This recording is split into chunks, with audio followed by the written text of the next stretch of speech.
ঈদের দিন কি খালি শাড়ি পরে ঘুরলেই হইব? সারাদিনের যে কামলা, ওই কামলাও তো দিতে হবে। Hey hello everyone, this is me Urmi and I hope আপনারা সবাই অনেক ভালো আছেন। আপনাদের দোয়ায় আমিও অনেক ভালো আছি। সবাইকে জানাই ঈদ মোবারক। ঘুম থেকে উঠলাম 5:30টায়, আর অন্যান্য সকালের থেকে আজকে সকালটা হচ্ছে একটু ভিন্ন। তো নিচে দেখলাম যে হাম্বাটা বসে আছে, তাই একটু দেখলাম। তারপর সাথে সাথে চলে গেলাম যে আমার ইনকিউবেটরের মেশিনের ওইখানে, যেহেতু বাচ্চা ফুটতেছে। সবাই দোয়া করবেন, আর যদি যাদের বাচ্চা লাগে অবশ্যই নিতে পারবেন। 1 মাসের যদি চান তাহলে 1 মাসেরও নিতে পারবেন।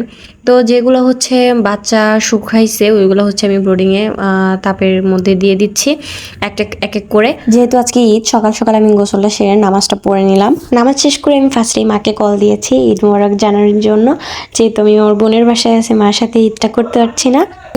ঈদ মোবারক। আম্মুর সাথে কথাটা শেষ করে আমি হচ্ছে ঘরটর গুছাই ফেলতেছি, কারণ আবার আছে অনেক কিছু। গরু কাটা, আমি তো গরু কাটবো না ঠিক আছে, কিন্তু তারপরও আদার্স অনেক কাজ থাকে ঈদের দিন, কুরবানি ঈদে। আবার আমার হচ্ছে এটা ছাড়াও আমার ছাদে কাজ আছে। ঘরের হালকা পাতলা কাজ শেষ করে চলে এসেছি ছাদে। ঈদ দেখে কি হয়েছে, এদেরকে তো না খাইয়ে রাখা যাবে না, এদেরকে তো খাবার পানি দিতেই হবে। আর এখানে আমার হচ্ছে সব শান্তি আমি খুঁজে পাই। আমার অনেক ভালো লাগে মুরগির কাছে আসলে, মুরগিদের সাথে সময় কাটালে। ফার্মের কাজ শেষ করার সাথে সাথে নিচে চলে আসলাম, আর এসে দেখি যে নিচে সবাই গরু জবাই দিচ্ছে। কিছুক্ষণের মধ্যেই শুরু হয়ে যাবে অনেক কাজ, গরু কাটাকাটি, তারপর হচ্ছে ভুঁড়ি নেওয়া। এই তো কাজটা শেষ করে একটু সময় বের করলাম ছবি তোলার জন্য, একটু শাড়ি পরে।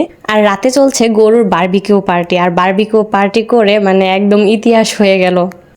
গাইস, মিশন ফেল আমগো মামাগো টিয়ার কথা বুঝতে।